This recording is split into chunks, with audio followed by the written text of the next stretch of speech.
Hi friends, this is Suzy, your gaming guru, here to help you solve the puzzle of level 2076 in Candy Crush Saga as a special dedication to Sue, who has let me know that they've really changed this board since the last time I recorded. Now we have 14 moves to collect 3 ingredients. I can tell by this midnight blue background that that makes it a nightmarishly hard level. So I expect to be stuck here for a while, but let's see what we're working toward anyway. Here are the ingredients, here's the collection spot. We've got these toffee swirls in the way here. Licorice swirls over here. We do have striped candy dispensers, but then we also have chocolate dispensers. Ooh, more stripes over here. Sometimes the striped dispensers are stingy and sometimes they're generous, so we'll have to see how they flow. Now, in order to drop these down, I need to get rid of these toffee swirls that are in the way to bring them through the portal. Then when they're resting here, I'll probably need to make moves over here to drop things down this way. And then when they're here, they're probably going to keep coming back until I can get through this 1, 2, 3 layer thick toffee swirl. I have to do all of that in 14 moves. No problem, right? Alright, so let's see what we can do. I think taking out some licorice while I'm waiting for the stripes to generate, because I figure it'll take a bit for the stripes to generate, might not be a bad choice. And now taking out the chocolate. Now hopefully this is where we should get a stripe. It's usually on the 3rd turn. Well, we did. It didn't go upwards, but I can take this out here. Or I could make a stripe this way and take out a layer, because there's no licorice here right now, unless one drops in at an inopportune time. There we go. We got that layer gone. And then I'm wondering if I should work over here and try to get this way. Yikes. It's difficult to know which one to choose. And so this may be one where I have to play around with the strategies until I find something that works best. There's another stripe. Unfortunately, it's also set up right by that chocolate dispenser. I don't know if I'm going to be able to get to it in time. I can make a stripe here, but it's not very valuable because it doesn't hit where I need it to be. It's not taking out any licorice. Let's do this and keep trying to bring things through. I'm going to go ahead and slide this over. And then look at this. This is open. There we go. And that slid out, which is handy. So it's in the right spot now to come through here. Maybe I only have to take out the center and have things slide. Possibly. We'll see, though, because we still have a lot of work to do here. Yeah, and with 2 moves left, not likely to happen. Oh, let's go ahead and make another stripe. There we go. Oh, look at this. It came back over to here. Oh, well that's a surprise and not a happy one. So now I learned a little bit more about this board and how it operates and how things fall. But thankfully when we get this cleared out, things will fall from there to there. I am going to play around and see if maybe using this side of the board and trying to take out this licorice might work better for me. And concentrate more on what I can do here, because then when these drop in, I can try to take them out. Because there's not anything blocking from here down to here, except maybe some chocolate. Alright, so I'm going to pause the recording. I'm going to come back with a new board. I'm going to come back without the microphone until there's something important to say. Be right back.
Okay, so on my second attempt, we can see that I've gotten much closer.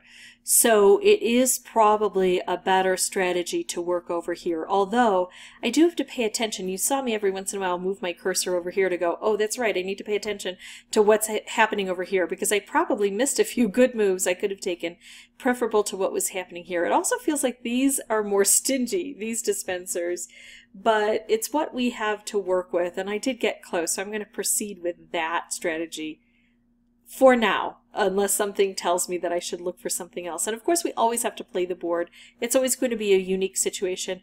What I have to do is wait for a little bit of luck and then make sure I'm aware enough to capitalize on that luck when it shows up. So I'm going to pause the recording, I'm going to come back with a new board, and again, no microphone until there's something else that's important. Okay, so I've tried over 100 times, haven't made it on my own, so I'm going to bring in a booster. I'd like to bring in a color bomb because they're usually the easiest to obtain, and so people have them usually in stock or can get them by the spinning wheel or something. But I'm going to bring in the coconut wheel because I think it's the most helpful on this board. It gives me stripes, and stripes is what I need.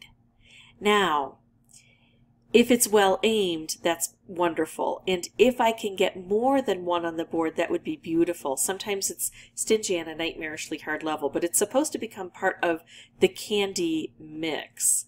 So let's see what happens. I forgot to select it. Oh well, let's go ahead and play one without because I want to show you some of the struggles I've been dealing with. So even though I have a fairly decent thing here, of course, I've got a lot of licorice and other problems on this board. So if I set this off, it's great for here and not so great for here. If I wait, it may get consumed by chocolate.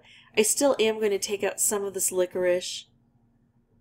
And I'm even risking this, yeah. It just wasn't a good setup for me. Now it's better. But now I only have 8 moves. But here I'm going to take out both layers of this, so this is going to drop in. And I'm going to take out a layer of each of these. So that's a pretty good move. But even though I've learned how to manipulate the board, and I can't always get good choices here, but I'm better at it than I was when I started, it's still really tough. So now I need a stripe matched up with this if I can get it. Not so easy, huh? Alright, I think I can do this with the blue. And I've got some blue aimed well. Let's go ahead and send this off. We're getting close. It's getting thin. We get another color bomb. But do I have a stripe to go with it? No, and I can only take out green at this point in time. Let's do this and hope something lands true. It didn't. So even though I'm getting close with most of my attempts, I'm just still not there. Very frustrating. Alright, so I'm going to pause and come back with a coconut wheel, and we'll see if we can use that to do a better job. It's a pretty decent placement, and it should wrap around. I know I have this opportunity and this opportunity. I am going to take this first. So we took out a little bit there. And let's hope that it's generous and we get more of these. Never can tell. Of course, I want to take out that licorice where I can. Let's do this. Slide across this way. Go for some cascading here. That looks pretty good. We're getting some stripes along this way. But I'm not getting any more coconut wheels, even though they're supposed to be part of the candy mix. That's just what happens when we have these nightmarishly hard levels.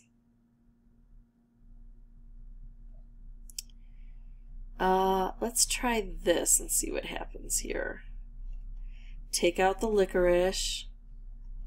Make some stripes. Make some more stripes and some combos, maybe, if it holds. Now that's double thick, unfortunately. We're going to try to bring more. Oh, there we go. Got it. Okay, so it still wasn't easy with that coconut wheel, but it gave me a bit of an edge, and I was able to complete it with that. Sorry when I have to use boosters. I actually think using boosters is wise. It's one of the things in our tool belt, and we should use it wisely. I try not to, in deference to those folks who don't have boosters, but I never pay for them. I only use those that I earn. So sometimes when you're really stuck on a level, it pays to just kind of give it a little bit of a break and go off and try to earn boosters by visiting your events. And if you don't have a lot of opportunities in your events, like the booster wheel, which should give you one every day, so even if you're not playing a level, you should sign in every day and get one of these. If you don't have some of these opportunities on your board, then you should try playing in a different device or browser and seeing if you get a better situation by playing the game differently. If this was helpful, I'd ask that you consider liking and subscribing. If you have any questions or comments, please put those below. And as always, thank you so much for watching. Bye-bye.